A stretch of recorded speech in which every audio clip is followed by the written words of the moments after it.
এটি অত্যন্ত গুরুত্বপূর্ণ একটি আয়াত। এই আয়াত দিয়ে রাসূল করিম সাল্লাল্লাহু তাআলা আলাইহি ওয়াসাল্লামার শান মান মর্যাদাকে দুটি দল দুভাবে বর্ণনা করে। কেউ কেউ বলেছেন, কেউ কেউ বলে থাকেন নবী করিম সাল্লাল্লাহু তাআলা আলাইহি ওয়াসাল্লামার জীবনটা বাহ্যিকভাবে প্রধানত দুভাগে বিভক্ত।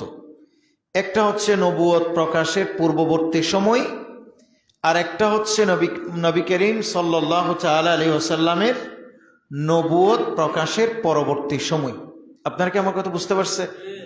একটা হচ্ছে নবী করিম ইসলামের নবুয়ত প্রকাশের পূর্ববর্তী সময়, আগের সময়, সেটা হচ্ছে একেবারে দুনিয়াবি হায়াতে আল্লাহর হাবিব ইসলামের শুভ আগমনের পর থেকে ধরেন যে 40 বছর পর্যন্ত, আর 40 বছরের পর থেকে 63 বছর পর্যন্ত সেটা হচ্ছে নবুয়ত প্রকাশের পরবর্তী সময়। তো আমাদের দেশে একটি দল বলে বা বর্ণনা করে, আপনারা ফেসবুক, ইউটিউব সাম্প্রতিক সময়ে গভীরভাবে লক্ষ্য করছেন এবং তুমুল তর্ক বিতর্ক চলছে। সেজন্য আমি আপনাদেরকে এই বিষয়গুলো নিয়ে কথা বলার চেষ্টা করছি। যে তাদের একটি বিরাট দল বলে যে নবী করিম সাল্লাল্লাহু তাআলা আলাইহি ওয়াসাল্লাম নবুয়ত প্রকাশের আগ পর্যন্ত, অর্থাৎ 40 বছর বয়স পর্যন্ত নবী করিম সাল্লাল্লাহু তাআলা আলাইহি ওয়াসাল্লাম তো নবুয়ত ছিল, নবী তো ছিলেনই না। এমনকি নবী করিম সাল্লাল্লাহু তাআলা আলাইহি ওয়াসাল্লাম এই 40 বছর বয়স পর্যন্ত গুমরাহির মধ্যে ছিল, পথভ্রষ্টতার মধ্যে ছিল। একটু জোরে বলেন নাউজুবিল্লাহ। এটা হচ্ছে বিরাট একটি পক্ষের মোটামুটি কথা, সারসংক্ষেপ। হয়তো এটাকে একটু ইনিয়ে বিনিয়ে বলবে, কিন্তু কথা এটাই। কিন্তু আরেকটি দল তথা আহলে সুন্নাহ ওয়াল জামাতের আকীদা হচ্ছে নবী করিম সাল্লাল্লাহু তাআলা আলাইহি ওয়াসাল্লাম একেবারে রূহের জগৎ থেকে শুরু করে 40 বছর বয়স পর্যন্তও ঠিকই আমাদের নবী নবী ছিলেন। বলেন, আমাদের নবী নবী ছিলেন। কোন সময় কোন কালে আল্লাহর হাবিব সাল্লাল্লাহু আলাইহি ওয়াসাল্লাম একটা সেকেন্ডের জন্য, একটা মুহূর্তের জন্য নবী করিম সাল্লাল্লাহু তাআলা আলাইহি ওয়াসাল্লাম কোনোভাবে গুমরাহির মধ্যে, পথভ্রষ্টতার মধ্যে ছিল না। কিন্তু হ্যাঁ, নবী করিম সাল্লাল্লাহু তাআলা আলাইহি ওয়াসাল্লামের নবুয়ত প্রকাশিত হয়েছে আল্লাহর নির্দেশে। আমার নবী, আমি নবী, তোমরা আমার দলে আসো, এ ধরনের ঘোষণা দিয়েছেন 40 বছর বয়সে। এতে কোনো সন্দেহ নাই। কিন্তু নবুয়ত লাভ করা এবং প্রকাশ হওয়া, কথা কি বুঝতে পারছেন? একটা হচ্ছে পাওয়া আর একটা হচ্ছে প্রকাশিত হওয়া, দুভাগে বিভক্ত, ঠিক কিনা? সুতরাং এই জন্য আমাদের যারা আহলে সুন্নাহ ওয়াল জামাত, যারা সুন্নি সমাজ, তারা বলেন যে নবী 40 বছর বয়সে নবুয়ত লাভ করেন নাই। নবুয়ত তো লাভ করেছেন রূহের জগৎ থেকে, ঠিক কিনা?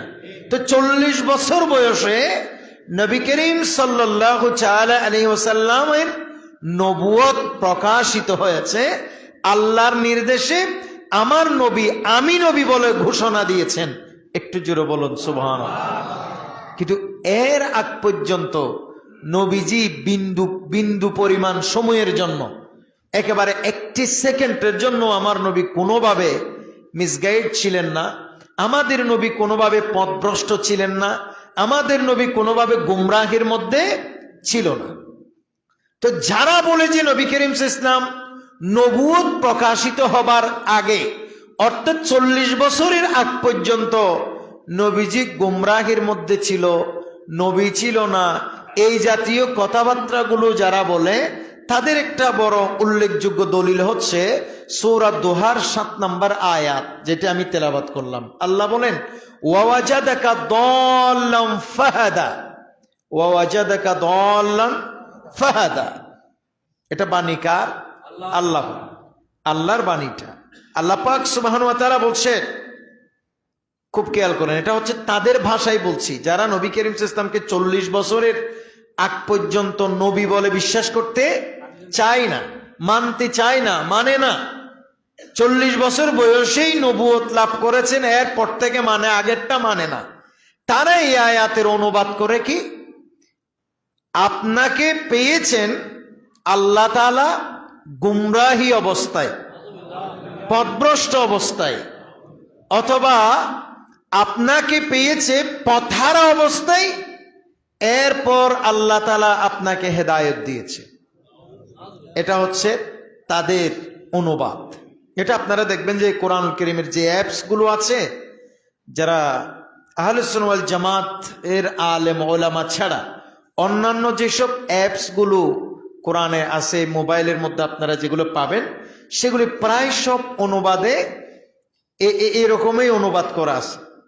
তার মানে রসুল আপনাকে আল্লাহ তাআলা পেয়েছেন পথহারা অবস্থায়, অথবা কোনো কিতাব কোনো অনুবাদে লিখছে গুমরা অবস্থায়, আবার কোনো অনুবাদে লিখছেন প্রথমে আল্লাহ তাআলা আপনাকে পেয়েছেন পথভ্রষ্ট অবস্থায়, এরপর আল্লাহ আপনাকে পথ দেখিয়েছেন, হেদায়েত দিয়েছেন। নাউজুবিল্লাহ বলেন।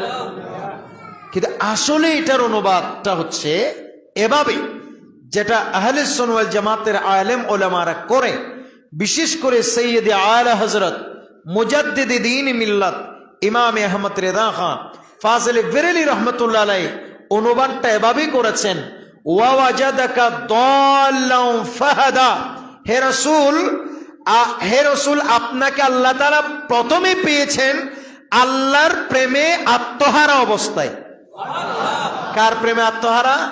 আল্লাহর প্রেমে আত্মহারা অবস্থায় পেয়েছেন, এরপরে আল্লাহ তাআলা আপনাকে আল্লাহর দিকে টেনে নিয়েছেন। সুবহানাল্লাহ বলেন। তার মানে অনুবাদের মধ্যে বেশ কম আছে না? নেই। একটা অনুবাদ বিশ্বাস করলে আপনার ঈমান নড়ে বড়ে হয়ে যাবে, ঈমান পর্যন্ত চলে যাবে। আর একটা অনুবাদ যদি পড়লে, বিশ্বাস করলে ঈমান মজবুত হবে। আল্লাহ যেন আমাদেরকে ঈমান মজবুত করার তৌফিক দান করে। তাদের ভাষায় দল্লান মানে পথভ্রষ্ট, কিন্তু আমরা দেখি যে কোরআনুল কারীমে এই দল্লান যে শব্দ আছে, এই শব্দের 5টি অর্থ পাওয়া যায়। সবাই বলেন কয়টি অর্থ? খুব খেয়াল করেন। একটি অর্থ হচ্ছে কাফির বা গুমরা, যেমন আমরা বলি গায়রিল মাগদুবি আলাইহিম ওয়ালাদ-দাল্লিন। হে আল্লাহ, ওসব দলিনদের অন্তর্ভুক্ত আমাদেরকে করিও না যারা কাফের, বেঈমান, মুনাফিক, তোমাকে মানে না। এটা একটা দলিনের এক অর্থ কাফির, গুমরা। দলিনের দ্বিতীয় অর্থ হচ্ছে বেখবর, অনবগত, বেমালুম। তৃতীয় নম্বর দলিনের আরেক অর্থ হচ্ছে ভালোবাসায় আত্মহারা হয়ে যাওয়া। চতুর্থ নম্বর দলিনের আরেক অর্থ হচ্ছে মিশে যাওয়া, যেমন দুধের সাথে পানি মিশে যাওয়া। নাম্বার 5 দলিনের আরেক অর্থ হচ্ছে নিশানা, যেমন নাকি ওই সমুদ্রের গভীর থেকে যখন জাহাজ উপরের দিকে কুলের দিকে উঠে, তখন তারা কিছু লাইট ফলো করে। কথা বলেন ঠিক কিনা? কি ফলো করে? লাইট ফলো করে। সেই লাইটগুলোকেও দলিন বলা হয়। আল্লাহ যেন আমাদেরকে বোঝার তৌফিক দান করে। দেখুন, আপনার এই 5টি অর্থের ভেতর থেকে বাছাই করে আপনি রাসূল কারীম সাল্লাল্লাহু আলাইহি ওয়াসাল্লামের শানে নিলেন কোনটা? রাসূল আল্লাহ আপনাকে গোমরা অবস্থায় পেয়েছেন সেটা। একটু জোরে বলবেন না নাউজুবিল্লাহ? বলেন, নবী কি কখনো গোমরা হতে পারে? জোরে বলেন, নবী কি কখনো গোমরা হতে পারেন? আগেও পারেন না, পরেও পারেন না। এই জন্য আল্লাহ পাক সুবহানাহু ওয়া তাআলা সূরা আল মাঈদার একেবারে সূরা আন-নজমে আল্লাহ পাক সুবহানাহু ওয়া তাআলা এভাবেই বলেছেন, মা দাল্লা সাহিবুকুম ওয়া মা গাওয়া। হে রাসূল, আমার আল্লাহ বলে তোমাদের সাহিব যিনি, মা দাল্লা সাহিবুকুম ওয়া মা গাওয়া, তোমাদের সাথে যিনি আছেন, অর্থাৎ রাসূল পাক সাল্লাল্লাহু আলাইহি ওয়াসাল্লাম, তোমাদের সাহিব যিনি, তোমাদের সাথে যিনি আছেন, সেই নবী কখনো গোমরা ছিলেন না। সুবহানাল্লাহ বলে। এই বাণী কার? আল্লাহর। আল্লাহই বলেছেন আমার নবী কখনো গোমরাই ছিলেন না, আমার নবী কখনো পথভ্রষ্টই ছিলেন না, এবং তিনি কখনো কোনো পথ ভুলেও যান না। একটু জোরে বলো না সুবহানাল্লাহ। কিন্তু এরপরেও আমাদের দেশে কথিত কিছু মৌলবীরা বলে যে রাসূল করিম সাল্লাল্লাহু তাআলা আলাইহি ওয়াসাল্লাম 40 বছর পরে নবুয়ত লাভ করেছে, 40 বছর আগে এই জীবনের কোনো মূল্য নাই, 40 বছর আগে আমার নবী নাকি হেদায়েতের উপরেই ছিলেন না। একটু জোরে বলো না নাউজুবিল্লাহ। খেয়াল করেন, নবী করিম সাল্লাল্লাহু আলাইহি ওয়াসাল্লাম কখনো গোমরাও ছিলেন না, আমার নবী কখনো বেখবরও ছিলেন না, বেমালুম ছিলেন না, অনবগত ছিলেন না। নবী করিম সাল্লাল্লাহু আলাইহি ওয়াসাল্লাম নবুয়তের প্রকাশের পরে যেভাবে আমার নবী সব বিষয় সম্পর্কে অবগত ছিলেন, শরীয়তের মাসআলা মাসাইল সম্পর্কে জানা ছিলেন, কোরআন হাদিস স্টাডি করলে জানা যায় আমার নবী একেবারে নবুয়ত প্রকাশের আগে 40 বছর বয়স পর্যন্ত আল্লাহর হাবিব সাল্লাল্লাহু তাআলা আলাইহি ওয়াসাল্লাম শরীয়তের মাসালা মাসাইল বিধি বিধান সম্পর্কে অবগত ছিলেন। বলেন সুবহানাল্লাহ। হ্যাঁ, বলতে পারেন সেটা নিজে আমল করেছেন, আল্লাহর নির্দেশ হয় নাই বিদায় কাউকে সরাসরি বলেন নাই, এটুকু। বেশ কম হচ্ছে এটুকু। যেমন নাকি নবী করিম সাল্লাল্লাহু আলাইহি ওয়াসাল্লামের উপর যখন ওহী অবতীর্ণ হয় সে সময় নবী করিম সাল্লাল্লাহু আলাইহি ওয়াসাল্লাম ইতিকাফরত ছিলেন। সুবহানাল্লাহ বলবেন না? কি অবস্থায় ছিলেন? ইতিকাফ। কোথায়? ওই গারে, মানে গারে হেরাতে, হেরা গুহায়, যেটাকে বলা হয় জবলে নূর, সেই জবলে নূরের উপরে নবী করিম সাল্লাল্লাহু তাআলা আলাইহি ওয়াসাল্লাম নীরব নিভৃত আল্লাহ তাআলার ইবাদতে রত ছিলেন। আল্লাহ পাক সুবহানাহু ওয়া তাআলার সন্তুষ্টি অর্জনের জন্য ইতিকাফে রত ছিলেন। সেই অবস্থায় আমার আল্লাহর পক্ষ থেকে নবী করিম সাল্লাল্লাহু তাআলা আলাইহি ওয়াসাল্লামের উপর ওহী আসে। একটু জোরে বলুন না সুবহানাল্লাহ। তার মানে নবী কি ইবাদত 40 বছর পরে করেছেন নাকি আগেও করেছেন? জোরে বলেন না, পরে করেছেন না আগেও করেছেন? আগেও করেছেন। এভাবে আপনি দেখবেন তৎকালীন আরবের সব মানুষেরা মূর্তি পূজা করত। কথা বলেন না, ঠিক কিনা?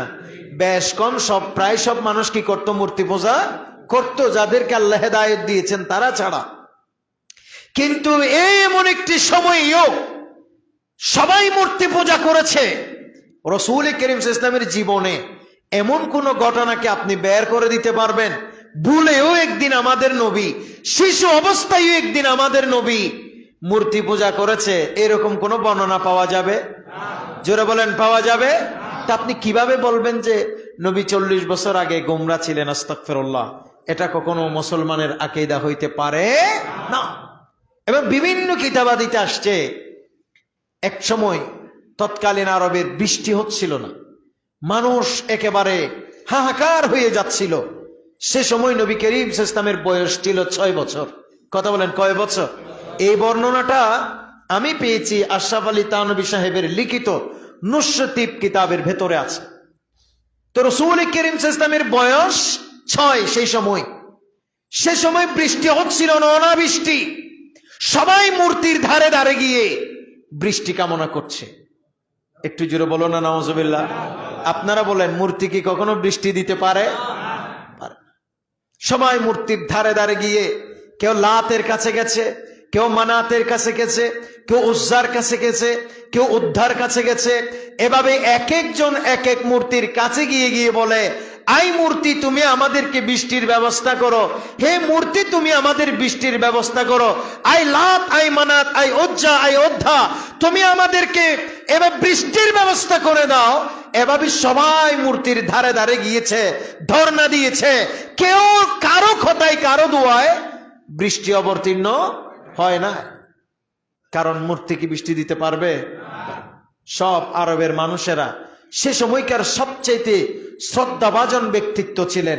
সে সময়ের সবচাইতে সে কালের সবচাইতে দামি মানুষ ছিলেন হযরত আলী রাদিয়াল্লাহু তাআলা এর আব্বাজান, যিনার নাম আবু তালিব, আর যিনি ছিলেন নবী করিম সাল্লাল্লাহু তাআলা আলাইহি ওয়াসাল্লামের সবচাইতে প্রিয় চাচাদের মধ্যে একজন।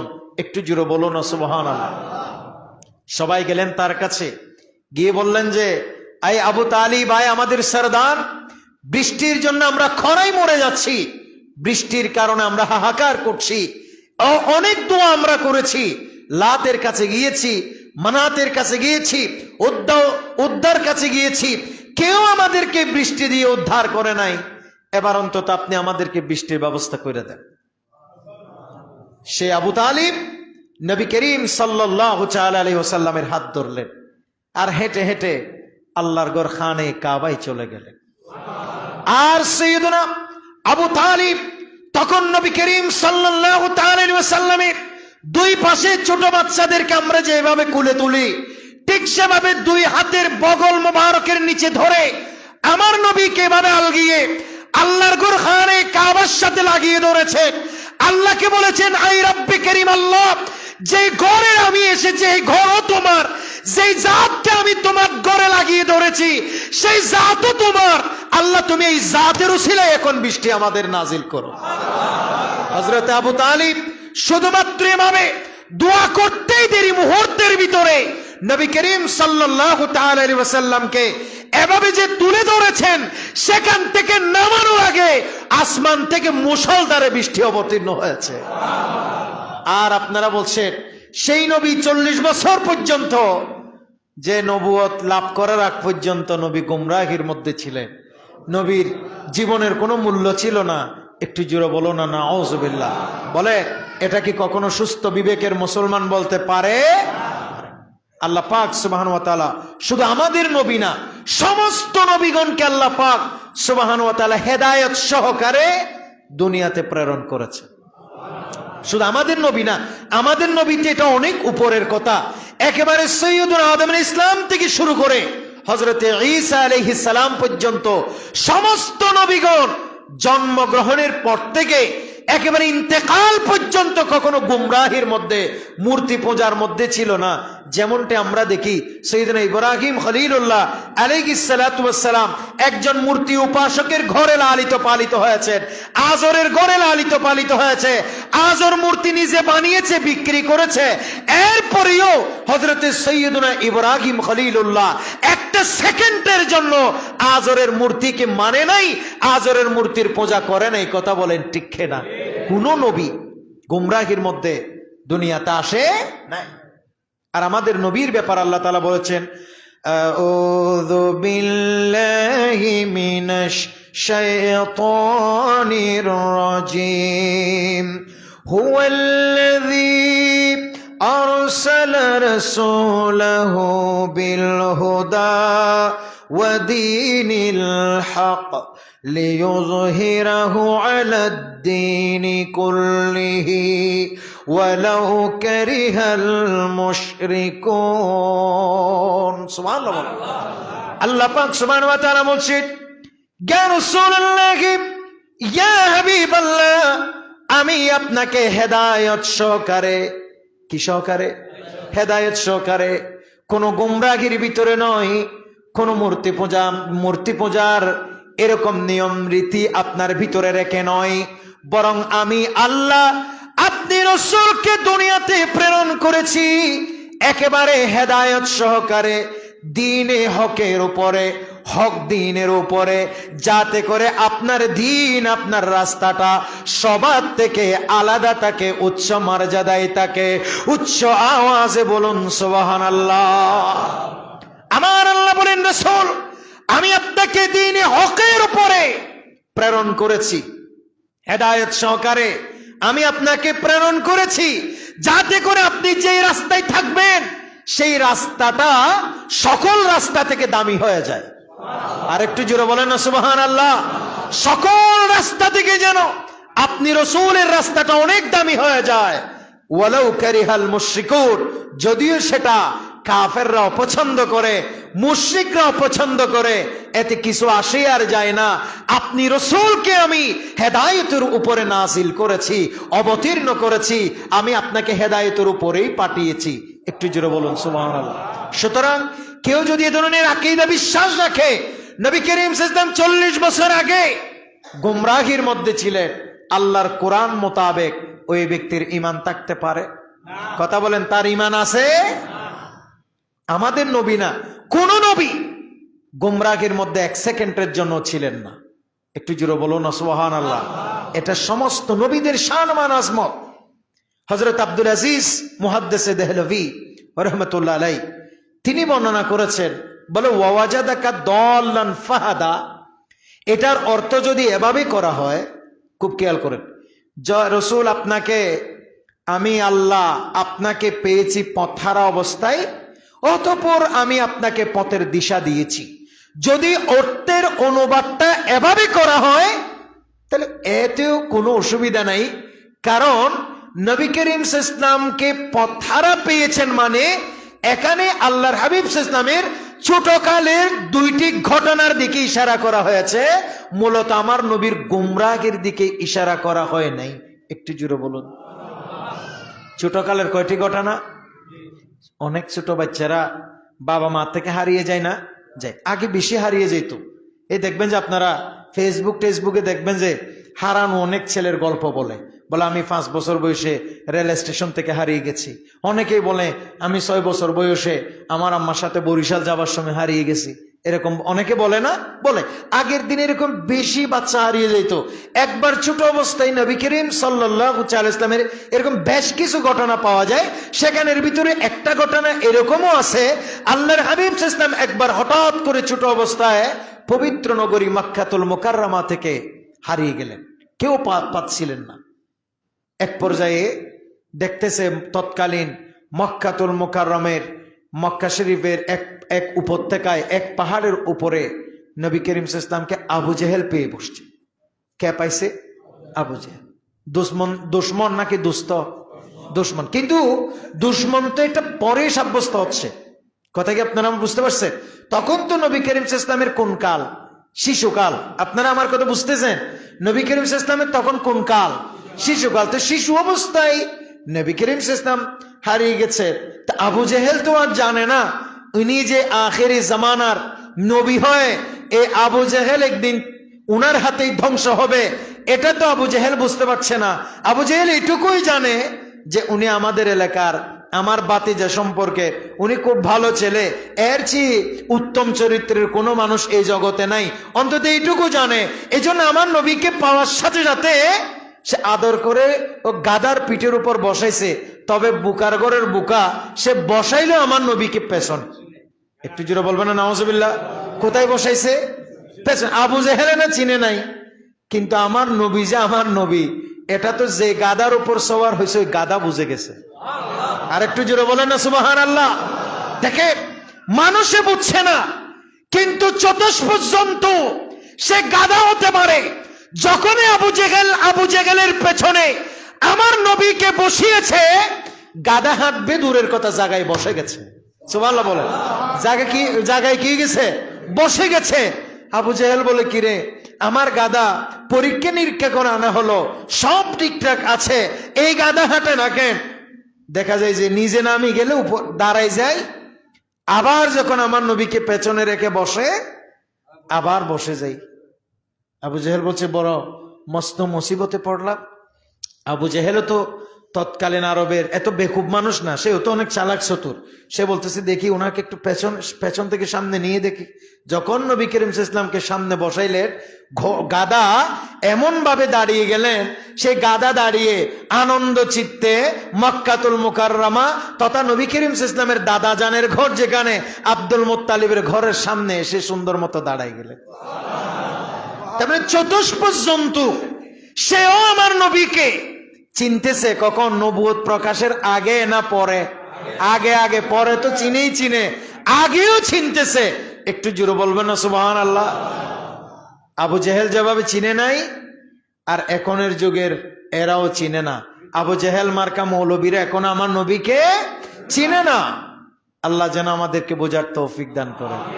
এজন্য আল্লাহ বলেন ওয়াজাদাকা দাল্লাম ফাহাদা।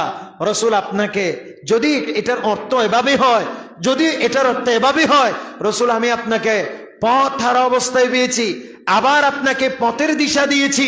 তার মানে এটা পথ হারা মানে এখানে আমার নবীর গুমরাহিয়ত নয়, পথভ্রষ্টতা নয়, বরং এখানে পথ হারা মানে ছোট অবস্থায় হারিয়ে গেছে। আল্লাহ তাআলা আবার আমার নবীকে পথ দেখিয়ে দিয়েছে, দাদা জানের কোলে পৌঁছিয়ে দিয়েছে, তাও দুশ্মনের মাধ্যমে, সেটাই বুঝিয়েছেন। একটু জোরে বলুন না সুবহানাল্লাহ। যেমন নাকি এরকম ঘটনা আছে মুসা আলাইহিস সালামের জামানায়। মুসা আলাইহিস সালাম কার ঘরে লালন পালন হয়েছে আপনারা জানেন? সে কথা আমি আরেকদিন বলবো। মুসা আলাইহিস সালাম লালন পালন হয়েছে, মুসা আলাইহিস সালাম লালন পালন হয়েছে ফেরাউনের ঘরে। কথা বলেন, কার ঘরে? ফেরাউনের ঘরে। তো ফেরাউন তো জানতো না যে এই মুসার হাতে একদিন তার ধ্বংস। কথা বলে না, ঠিক নেবে ঠিক? জানলে তো সে রাখতো না। ঠিক সেভাবে মুসাকে যেভাবে ফেরাউনের ঘরে লালন পালন করাইছে আল্লাহ তাআলা কৌশলে, ঠিক সেভাবে ওই আমার নবীর যুগের ফেরাউন হচ্ছে আবু জেহেল। সে আবু জেহেলের মাধ্যমে আমার নবীকে আল্লাহ তাআলা আবার দাদাজানের কোলে অর্থাৎ ঘরের রাস্তা দেখিয়ে দিয়েছে। একটু জোরে বলুন না সুবহানাল্লাহ। এক ঘটনা। দ্বিতীয় ঘটনা, হযরত আব্দুল্লাহ ইবনে মুহাদ্দিস নেলভী বলতেছে, তিনি এরকম অনেক ঘটনা বলেছেন। দুটি ঘটনা আমি আপনাদেরকে বলতেছি, একটা তো বললাম। আরেকদিন হযরতে হালিমাতুস সাদিয়া রাদিয়াল্লাহু তাআলা আনহা, আপনারা নিশ্চয়ই ওনার নাম শুনেছেন। উনি হচ্ছে আমার নবীর দুধুমা। সবাই বলেন না কি মা? দুধুমা। সব থেকে বেশি আল্লাহর হাবিব সাল্লাল্লাহু আলাইহি ওয়াসাল্লামের যিনি দুধ পান করেছেন, আল্লাহর হাবিব সাল্লাল্লাহু আলাইহি ওয়াসাল্লাম যিনার দুধ পান করেছেন, তিনি হচ্ছেন আম্মাজান হযরতে হালিমাতুস সাদিয়া রাদিয়াল্লাহু তাআলা আনহা। মনে রাখবে, আমার নবী কোন কোন বর্ণনায় 7 জন, কোন কোন বর্ণনায় 9 জন, কোন কোন বর্ণনায় 5 জন, 5 জন, 7 জন, 9 জন। যেই সব সম্মানিতা রমণীগণ থেকে, যেই সব সম্মানিতা মহিলাগণ থেকে আমার নবী দুধ পান করেছেন, একদিনের জন্য হলেও আল্লাহ আমার নবীর জবান মুবারক তিনাদের স্তনে লাগার কারণে আল্লাহ এর বিনিময়ে তাদের সবাইকে ঈমান দান করেছে। এই জন্য নবীর কোনো দুধমা কাফির ছিলেন না, সবাই ঈমানদার। সুবহানাল্লাহ বলবেন না? তা আপনারা বলেন, যেখানে আমার নবী একটু করে দুধ পান করার কারণে ওনাদেরকে পর্যন্ত আল্লাহ ঈমান দিয়েছে, তো যাদের জিনার গর্ভে আমার নবী একেবারে জিনার গর্ভে থেকেছে, সেই আমেনা, তিনি কি বেঈমান হতে পারে? কিন্তু আপনারা দেখবেন, যারা আমার নবীর 40 বছর আগে নবুয়ত মানে না, তাদের আরেকটি আকীদা হচ্ছে যে রসুলে পাকের বাবা মা একেবারে মুশরিক ছিল। রসুলে পাকের বাবা মা হচ্ছে জাহান্নামী, নিজের বাবা মা আগামাতা নাই, সে বলে জান্নাতি। আর ইমামুল আম্বিয়া রহমতুল লিল আলামিন, জিনের কলমা পরে আমরা মুসলমান হয়েছি, জান্নাতের আশা করছি, সেই নবীর বাবা মা নাকি মুশরিক। আর একটু জোরে বলেন না নাউজুবিল্লাহ। যাক, সেদিকে আমি যাচ্ছি না। তো হালিমাতুস সাদিয়া রাদিয়াল্লাহু তাআলা আনহা উকাস মেলায় গেছেন। তৎকালীন যুগে মেলাতে অনেক জিনিস দাম টাম সস্তা, আগের যুগেও ছিল এগুলো। তো উকাস মেলায় যখন গেছে, দেখতেছে উত্তপ্ত রোদে আমার নবীকে নিয়ে, আমার নবীর বয়স তখন 2 বছর। তো হযরত হালিমা যেদিকে যায়, দেখতেছে আসমানের উপরে শীতল একটি, একেবারে সুন্দর শীতল একটি মেঘ আমার নবী যেদিকে যায় সেদিকে ছায়া দেয়। সবাই আশ্চর্য, কিরে, এই ছেলে যেদিকে যায় সেদিকে শীতলতা বয়ে যায়, এই ছেলে যেদিকে যায় সেদিকে ঠান্ডা কোথা থেকে আসে? এটাকে করতে করতে সব ইহুদির আলেমরা একত্রিত হয়ে গেছে এবং আমার নবীর চেহারা সৌরত, আমার নবীর চলাফেরা, আমার নবীর চাল চলন দেখে তারা বুঝে গেছে উনি আর কেউ নয়, উনি হবেন শেষ জামানার নবী মুহাম্মদ। একটু জোরে বলবেন না সুবহানাল্লাহ। আমার নবীর এই পরিচিতি জেনে নবী করিম সাল্লাল্লাহু তাআলা আলাইহি ওয়াসাল্লামকে তারা হত্যা করার জন্য ষড়যন্ত্র করতেছে। কি করার জন্য? বলে, তাকে যদি হত্যা না করি তাহলে আমাদের দ্বীনের 12টা বাজাবে।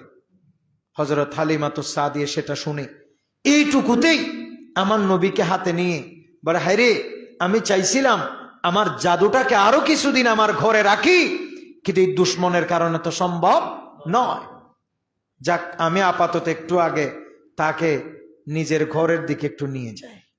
হযরত হালিমাতুস সাদিয়া ওই যে আপনার থেকে তায়েফ থেকে এবার সফরে, আমরা গতবারের সফরে সেই হালিমাতুস সাদিয়ার বাড়িতে আমরা গিয়েছিলাম।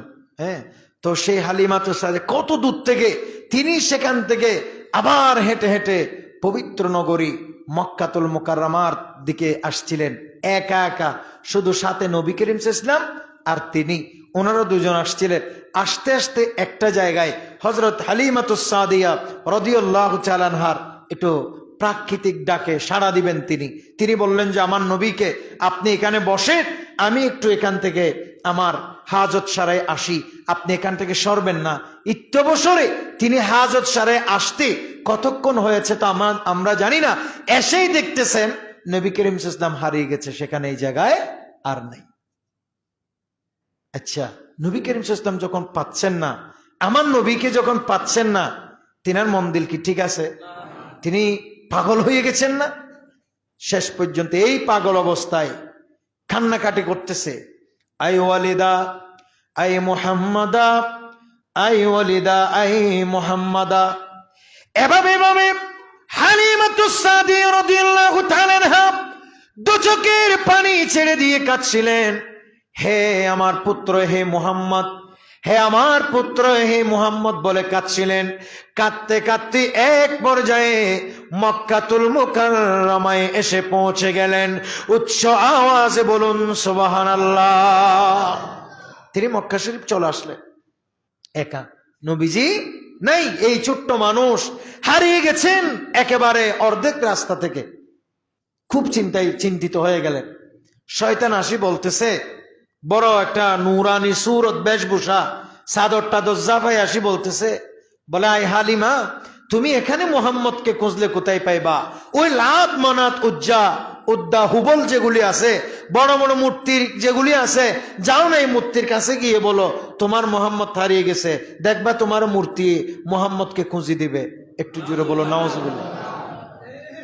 তিনি তার মহিলা মানুষ, সহজ সরল মানুষ, তিনি এই মুরব্বীর কথা শুনে ওই মূর্তির কাছে গেছে, গিয়ে বলতেছে, আই ওয়ালিদা আই মুহাম্মাদা। যখনই মুহাম্মদ সাল্লাল্লাহু আলাইহি ওয়াসাল্লাম, যখনই আমার নবীর নাম মুবারক এই হালিমাতুস সাদিয়ার মুখ থেকে বের হচ্ছে, সাথে সাথে যেই মূর্তির কাছে গিয়ে বলে, ওই মূর্তি দাঁড়ানো থেকে পরে ভেঙে চুরমার হয়ে যায়। যেই মূর্তির কাছে গিয়ে বলে, শেষ পর্যন্ত উনি কি করবেন উনি আর নিজেই বুঝতে পারছেন না। হ্যাঁ রে, আমি যাদেরকে বলতেছি তারা মুক্ত পড়েছে, তো সবাই পড়ে যাচ্ছে। এই অবস্থায় তিনি আব্দুল মুত্তালিব নবীজির দাদার কাছে গেলেন, গিয়ে খুব মন ছোট করে বললেন, আয় আব্দুল মুত্তালিব, আই সরদার, এইভাবে এভাবে ঘটনা। আব্দুল মুত্তালিব উনি তো আর বোকা মানুষ না, উনি তো সেই সময়কার সব থেকে বেশি একেবারে সরদার এবং অনেক চালাক বিচক্ষণ মানুষ। তিনি হালিমাতুস সাদিয়া চেহারা দেখেই বুঝে গেছেন বাস্তবিক এই সন্তান হারিয়েছে। একটু জোরে বলবেন না সুবহানাল্লাহ। হ্যাঁ, তিনাকে আর হাইরানি না করে হযরত আব্দুল মুত্তালিব আল্লাহর ঘর খানে কাবায় এসে আল্লাহর ঘরটাকে জড়িয়ে ধরলেন আর বললেন, আল্লাহ তোমার মাহবুবকে একটু আমাকে খুঁজে দাও। সাথে সাথে আল্লাহর ঘর থেকে গায়েবে আওয়াজ বের হয়েছে। আল্লাহর ঘর বলে, এই আব্দুল মুত্তালিব একটু বিচলিত হইও না, মক্কাতুল মুকাররমার অমুক উপত্যকায় তোমার সেই আদরের সন্তান মুহাম্মদুর রাসূলুল্লাহ সাল্লাল্লাহু আলাইহি ওয়াসাল্লাম অপেক্ষা করছে। হযরত আব্দুল মুত্তালিব দ্রুত দোয়ার কার্যক্রম শেষ করে তিনি ঘোড়ার উপর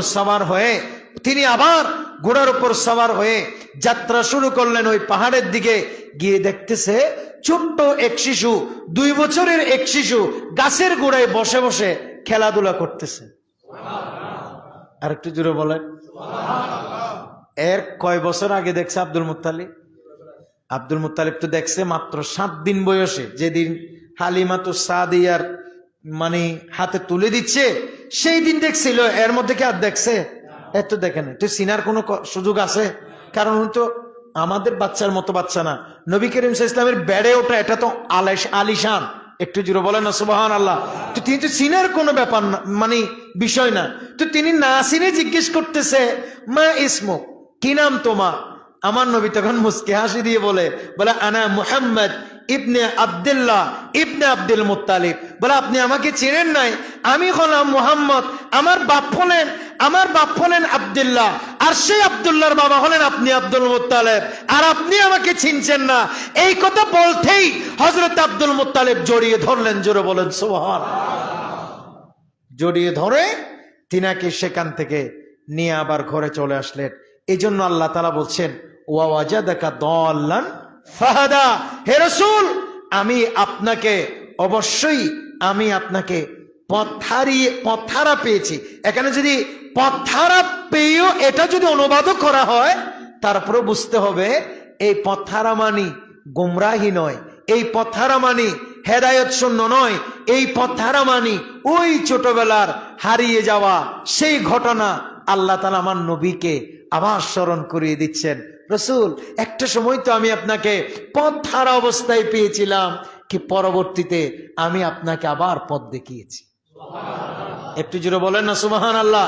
কিন্তু এটার বিশুদ্ধ অনুবাদ হচ্ছে এটাই যে আমি আপনাকে পেয়েছি স্বীয় রবের প্রেমে আত্মহারা অবস্থায়, অতঃপর আমি আপনাকে আমার দিকে টেনে নিয়েছি। বলেন সুবহানাল্লাহ।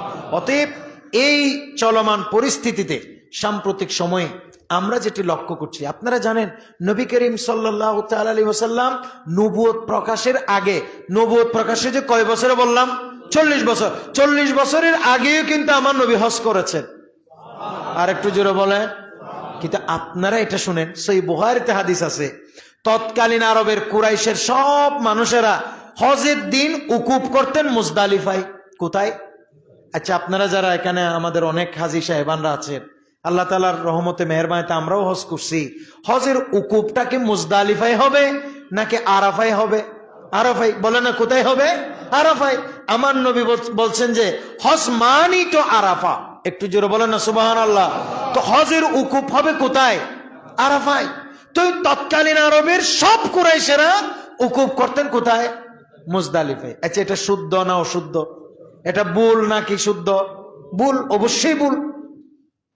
কিন্তু হযরতে রাসূল করিম সাল্লাল্লাহু আলাইহি ওয়াসাল্লামের একজন সাহাবী, ওনার নাম হচ্ছে জুবাইর ইবনে মুতঈম রাদিয়াল্লাহু তাআলা, তিনি বলতেছেন, বলে আমার একটা উট হারাই গেছে। কি হারাই গেছে?